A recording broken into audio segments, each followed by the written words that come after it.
Hello Munaf shade उभे राहा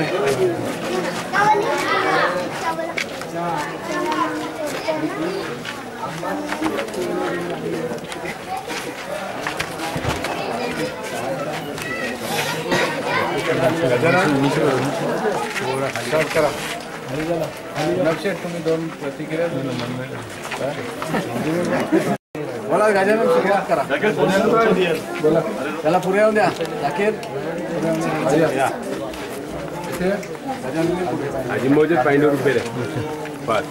शनिवार दिनांक रोजी रामप्रहारमध्ये पाडग्याची बाग मोठी अशा प्रकारचा लेख रामप्रहारच्या संपादकांनी लिहिलेला आहे आणि हे पेपर कोण चालवत आहे याबाबतचं आपल्याला सगळ्यांना माहीत आहे। ह्या परिसरातले राम ठाकूर हा पेपर चालवत आहेत आणि ह्या माध्यमातून आजच्या भारतीय एकात्मता भारतीय राज्यघटना यांच्या दृष्टिकोनातून ह्या पेपरच्या माध्यमातून जे वक्तव्य केलेलं आहे ते अतिशय निंदादायक आहे आणि निंदनीय गोष्ट करणाऱ्या ह्या पेपरचा दहन करण्यासाठी त्याचबरोबर इथे ज्या पेपर चालवणाऱ्या व्यक्तीचं राम ठाकूरचं इथं सर्वांसमक्ष बारापडा ग्रामस्थांच्या वतीने दहन करण्यात येणार आहे। आम्हाला हे विचारांचं दहन करणार आहोत आम्ही। इथे ज्या पद्धतीने इथे सगळ्या जाती धर्माची लोक एकत्र येऊन नांदतात, सामाजिक सलोखा आहे, त्या तो सामाजिक सलोखा इथं तडाव घालवण्याचं काम या पेपरच्या माध्यमातून राम ठाकूर यांनी केलेलं आहे। ते अतिशय गंभीर बाब आहे। भविष्यात पुढे अशाच प्रकारचे वक्तव्य ह्या पेपरच्या माध्यमातून होऊ नये व त्याचबरोबर अशा वैचारिक मतभेदाला विरोध करण्याच्या दृष्टीने इथल्या शेतकरी कामगार पक्षाच्या वतीने बारापाडा गावी हा दहन विधीचा कार्यक्रम विधी का तर ही विधी पूर्वक हा कार्यक्रम करावा लागेल अशा पद्धतीची रचना त्यांनी ज्या पेपरच्या माध्यमातून सांगितलेल्या असल्या कारणाने आपल्याला हा राम ठाकूरचा इथे दहन करावा लागेल। ज्या देशात सर्व धर्म समभाव ह्या नीतिमूल्याचं मार्गदर्शनपर या देशात सगळे लोक राहतात, नीतिमूल्याचं पालन करतात, त्या देशात इथे असलेल्या सर्वात मोठ्या पक्षाच्या समजणाऱ्या व्यक्तींनी अशा प्रकारचं वक्तव्य लेखी स्वरूपात म्हणजेच हा आम्हाला लिटरेचर देण्याच्या दृष्टिकोनातून केलेला कारवाई आहे आणि ती गंभीर बाब आहे। या देशात सगळ्यांना सांगितलं जातं की इतर पक्ष हे जातीवाद निर्माण करतात, पण ह्या पेपरच्या माध्यमातून आपल्याला असं कळतंय की काँग्रेस पक्ष हा या देशातला जातीवादी पक्ष आहे। हे ह्या दृष्टिकोनातून दिसून आलेलं आहे। कुठल्याही धार्मिक ग्रंथाचं अवलोकन केल्यानंतर माणसाने माणसासारखं जगायला हवं, नीतिमूल्याचे जतन करायला हवी, या पद्धतीचं वातावरण आणि त्या पद्धतीची धर्मरचना ह्या इथं देशात झालेली आहे आणि त्याचं सगळे धर्मबांधव इथला भारतीय माणूस करत आलेला आहे। सगळ्या विधी कार्यक्रम आणि समारंभात सणांमध्ये साजरे केले जातात, तिथे एकत्र नांदले जातात हे लोक। ते अशा पद्धतीचं हे वक्तव्य आहे हे आज आपल्या समस्त इथे भारत देशातील अल्पसंख्याकांच्या दृष्टिकोनातून विचारार्थ गोष्ट आहे की ह्या देशात अशाच पद्धतीचं वक्तव्य आणि अशाच प्रकारचा लेख काँग्रेसच्या माध्यमातून मागील काही वर्षापूर्वी भारत स्वतंत्र झाल्यापासून काही कालावधीमध्ये टप्पे टाकत अशा पद्धतीचं वक्तव्य झालेलं आहे, हे इतिहासाला माहीत आहे। अशा दृष्टिकोनातून जर रामशेठ यापुढे अशा प्रकारचं पेपरमध्ये वक्तव्य करणार असाल तर पुढे भविष्यात इथला अल्पसंख्याक समाज आपल्याला आपली जागा दाखवेल। एवढं बोलून मी माझ्या विचाराला पूर्णविराम देतो। जय हिंद, जय भारत। राम ठाकूर मुर्दाबाद, राम ठाकूर मुर्दाबाद, राम ठाकूर मुर्दाबाद। भांडग्यांची बांग मोठी असा एक आग्रलेख लिहिलेला आहे आणि या आग्रलेखातून त्यांनी मुसलमान समाजाची भावना दुखावण्याचं काम केलेलं आहे। राम ठाकूर आणि काँग्रेस हे काय पहिल्यांदाच हे करत नाही आहे। काँग्रेसची परंपरा जी राहिलेली आहे ते नेहमी मुसलमानांची अवमानना करायची आणि इलेक्शन आले का त्यांच्याकडे मताचा जागोवा मागायला जायचा, ही नेहमी काँग्रेसची परंपरा राहिलेली आहे। 1950 मध्ये जेव्हा बाबरी मशिदीमध्ये मेंबरवर मूर्ती ठेवलेली होती त्यावेळेस उत्तर प्रदेशचा मुख्यमंत्री हा काँग्रेसचाच होता। त्याच्यानंतर जेव्हा राजीव गांधींनी शिलान्यासाचं परमिशन दिलं तो पण राजीव गांधी हे काँग्रेसचेच होते आणि त्याच्यानंतर जेव्हा बाबरी मशीद शहीद केली त्यावेळेला या भारताचा पंतप्रधान पण काँग्रेसचाच नरसिंहराव होता। ज्या वेळेस बाबरी मशीद शहीद करत होते तेव्हा हा नरसिंहराव आपल्या खोलीत झोपलेला होता आणि हीच परंपरा आज या राम ठाकूरांनी इथे चालू ठेवलेली आहे आणि याच्या पुढे जर राम ठाकूर मुसलमान समाजाची अशीच अवमानना करत राहिला तर मुसलमान समाज त्याला धडा शिकवल्याशिवाय राहणार नाही आणि त्याच विषयी मुस्लिम समाज आज इथे 12 गावामध्ये एकत्रित आलेला आहे। आमच्या सोबत आज आजूबाजूच्या परिसरातले हिंदू सर्व दलित समाजाचे लोक आज इथे राम ठाकूर यांचा निषेध करायला आलेले आहेत आणि तवशाने ईशाने पेटलेला मुस्लिम समाज इथे जमा झालेला आहे आणि आज मी मुस्लिम समाजाला आवाहन करतो इथून की यापुढे जर राम ठाकूर असे कुठले वक्तव्य करत असतील तर त्याला आम्ही धडा शिकवल्याशिवाय गप्प बसणार नाही। एवढं बोलून मी माझे 2 शब्द संपवतो। राम किराया पेपर में जो राम ठाकुर ने उत्तर दिया है उसके लिए सभी मुसलमान समाज खाली आपका बड़ा करने में पूरे हिंदुस्तान का मुसलमान समाज इसका विरोध करता है और ऐसा करने का अधिकार कांग्रेस को नहीं है। कांग्रेस हमेशा मुसलमानों की भावनाओं को दुखाता है। इसके लिए सभी मुसलमान कांग्रेस को आने वाले इलेक्शन में उसका धड़ा सिखाएंगे, ये जरूर है। लेकिन उसके बाद में भी रामशेठ ठाकुर ने सभी मुसलमानों के साथ में जो किया है उसके बदले में उन्हें मुसलमानों से माफ़ी मांगना चाहिए कि हमारी गलती हुई। इतना ये करके सब मुसलमान पूरा इसका निषेध करते हैं और उनका पुतला जलाने का प्रोग्राम करते हैं। आमच्या मुस्लिम बांधवांना काँग्रेसचे भ्रष्टाचार कार्यकर्ते तसेच नेते रामशेठ ठाकूर यांनी अपशब्द वापरलेला आहे आणि त्या अपशब्दाच्या विरोधात आम्ही इथे जमलेलो आहे आणि त्या अपशब्दाविरोधी आम्ही इथे निषेध करण्यासाठी तिथे जमलेलो आहे आणि तो निषेध केल्याशिवाय आम्ही राहणार नाही। मी एक हिंदू समाजाचा एक तारागावातील तरुण आहे आणि हा जे वक्तव्य केलेले आहे ते जे मुस्लिम बांधव आहेत आमचे ते आमचे भाऊ आहेत, आमचे आणि त्यांनी तिथे हा प्रकार राम ठाकूर यांनी केलेला आहे हे आम्ही कधीच कबूल करणार नाही। हा निषेध केल्याशिवाय राहणार नाही आम्ही इथे। धन्यवाद। या देशातील लोकशाही मूल्य आणि धर्मनिरपेक्षतेच्या रक्षणासाठी जमा झालेले माझे सर्व समाज बांधव, आजूबाजूच्या परिसरातील आमचे दलित, आदिवासी व हिंदू बांधव त्यांच्या सर्वांच्या उपस्थितीमध्ये आपल्या सर्वांच्या साक्षीनं वर्तमानपत्र खरं म्हणजे लोकशाहीमध्ये लोकांच्या शिक्षणासाठी, लोकांवर होणाऱ्या अन्यायासाठी, अत्याचाराच्या विरोधामध्ये, भ्रष्टाचाराच्या विरोधामध्ये लोकांचा या देशामध्ये राजकीय शिक्षण व्हावं या दृष्टिकोनातून वर्तमानपत्रांची स्थापना झाली होती। आज त्याच मूल्यांची पायमल्ली या ठिकाणी होत आहे।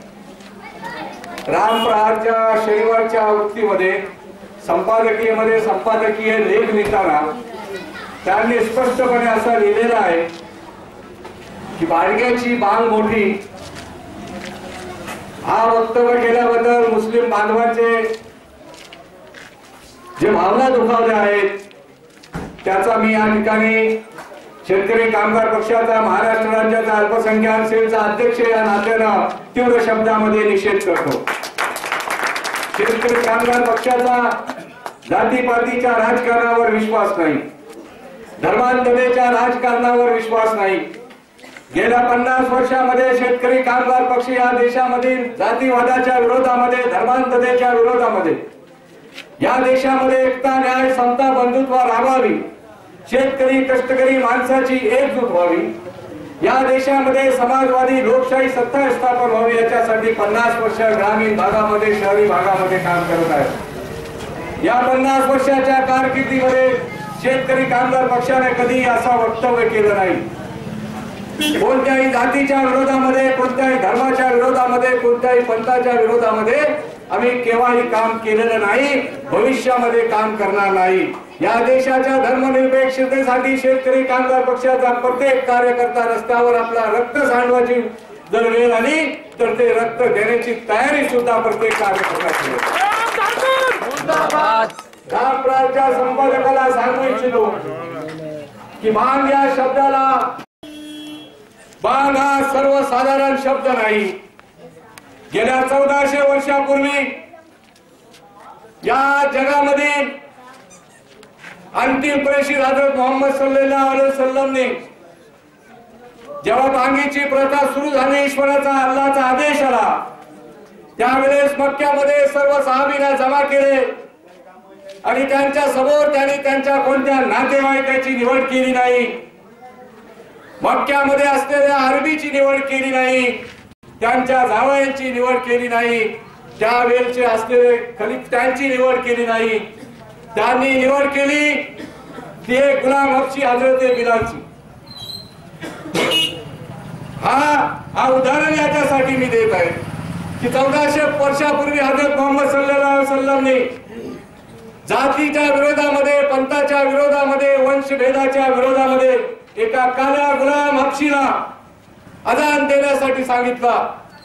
एक रोमहर्ष इतिहास आणि पार्श्वभूमी अजानच्या पाठीमागे आहे। हजरत मोहम्मद सल्लल्लाहु अलैहि वसल्लम ने सांगितलं, बिलाल माझ्या खांद्यावर पाय ठेवा। ज्या हजरत मोहम्मद साठी या जगाची निर्मिती झालेली आहे, त्या पवित्र हजरत मोहम्मद सल्लल्लाहु अलैहि वसल्लम ने हजरत बिलालला सांगितलं, बिलाल माझ्या खांद्यावर पाय ठेवा आणि काबेच्या भिंतीवर चला आणि जोरात अजान द्या, अल्लाहू अकबर, अल्लाहू अकबर। हा आवाज जगाच्या कानाकोपऱ्यामध्ये गुंजले। हजरत बिलालने सांगितला, हजरत मोहम्मद सल्लल्लाहु अलैहि वसल्लम तुम्ही माझे आका आहात, मी तुमचा गुलाम आहे, मी हे करू शकत नाही। नयन अश्रूने हजरत मोहम्मद सल्लल्लाहु अलैहि वसल्लम सांगितलं, बिलाल थांबू नका, माझ्या खांद्यावर पाय ठेवा आणि काब्याच्या भिंतीवर उभे राहा आणि जोरात बांग द्या। हजरत बिलाल यांच्या मनाला पटत नसताना हजरत मोहम्मद सल्लल्लाहु अलैहि वसल्लमच्या खांद्यावर पाय ठेवून ज्याच्यासाठी या जगाची निर्मिती झाली, ज्याच्यावर अंतिम पुस्तक कुराणचा नुझूल झाला, जो अंतिम आचारसंहिता या जगामध्ये घेऊन आले, त्या हजरत मोहम्मद सल्लल्लाहु अलैहि वसल्लमच्या खांद्यावर पाय ठेवून हजरत बिलाल काब्याच्या भिंतीवर चढल्याने सांगितलं, अल्लाहू अकबर, अल्लाहू अकबर। तेव्हापासून या बांगेची प्रथा सुरू झाली। या बांगीच्या विरोधामध्ये आजपर्यंत कोणत्याही संघटनेने आंदोलन केलेलं नाही की बंद व्हायला पाहिजे। कोणत्याही हिंदू बांधवांनी या परिसरामध्ये असं सांगितलं नाही की आता आम्हाला कोणता त्रास होतो। हा इतिहास याच्यासाठी सांगितला की याला एक ऐतिहासिक 1400 वर्षापूर्वीची पार्श्वभूमी आहे। या पार्श्वभूमीला मलिन करण्याचा काम पाप रामप्राणनी केलेला आहे। त्या रामप्राणचा आम्ही निषेध करतो। इस्लाम धर्माच्या शिकवणीनुसार रामशेठ ठाकूर आणि रामप्राण यांना मी शिवीशाप देणार नाही, राख रांगोली वाहणार नाही, त्यांच्या विरोधामध्ये एक अपशब्द बोलणार नाही। या ठिकाणी राजकीय सभा नाही, हजरत मोहम्मद सल्लल्लाहु अलैहि वसल्लमनी सुरू केलेली बांगीच्या बद्दल आहे। म्हणून हजरत मोहम्मद सल्लल्लाहु अलैहि वसल्लमची शिकवण आहे, जर कोणी पापी असेल तर त्याला क्षमा करा, तुमच्यावर कोणी अन्याय केला असेल तर त्याला क्षमा करा, तुमच्यावर कोणी अत्याचार करत असेल तर त्याला क्षमा करा, क्षमस्वी व्हा, नम्र राहा आणि आपल्या धर्माचा काटेकोरपणे पालन करा. विजय निश्चितपणे तुमचाच होईल. या शिकवणीनुसार रामशेठ ठाकूर यांना मी विनम्र विनंती करतो की याच्या पुढे त्यांनी असा मुस्लिम धर्माच्या विरोधामध्ये मुसलमान समाजाच्या भावना दुखावण्याचा प्रयत्न करू नये. मी एक इस्लाम धर्माचा अनुयायी म्हणून रामशेठ ठाकूरांना या ठिकाणी विनम्र विनंती करतो की जर त्यांना धर्मनिरपेक्षतेवर विश्वास असेल, लोकशाहीवर विश्वास असेल, जातीपातीच्या राजकारणावर विश्वास नसेल, धर्मभेदाच्या राजकारणावर विश्वास नसेल तर त्याने उद्या रामप्रहारच्या आवृत्तीमध्ये मुस्लिम समाजाची माफी मागावी. बस त्यांना सर्वात मोठा नाही. रामशेठ ठाकूर जर अशा पद्धतीची क्षमा मागत नसतील तर निश्चितपणे त्यांचा विरोध याला राहणार आहे. आम्ही रामशेठ ठाकूर यांना पुन्हा विनम्र विनंती करतो की त्यांनी उद्याच्या रामप्रहारच्या वृत्तीमध्ये संपादकीय लिहून त्यांनी मुस्लिम समाजाशी क्षमा मागावी आणि ह्या युद्धाला पूर्ण विराम द्यावा, या विषयाला पूर्ण विराम द्यावा ही विनंती करतो. धन्यवाद.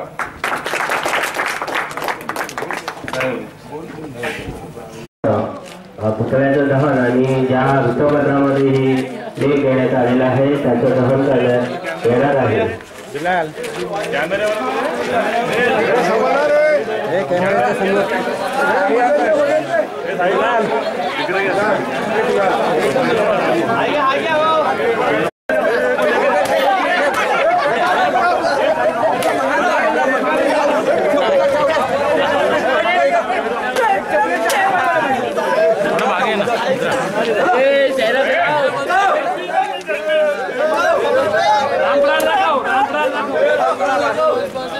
पेपर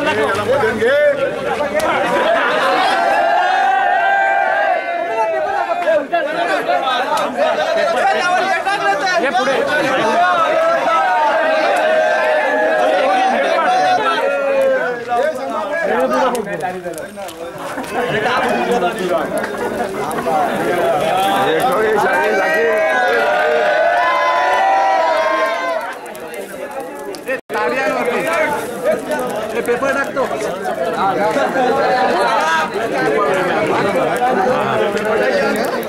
तो आता तो नको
आमचे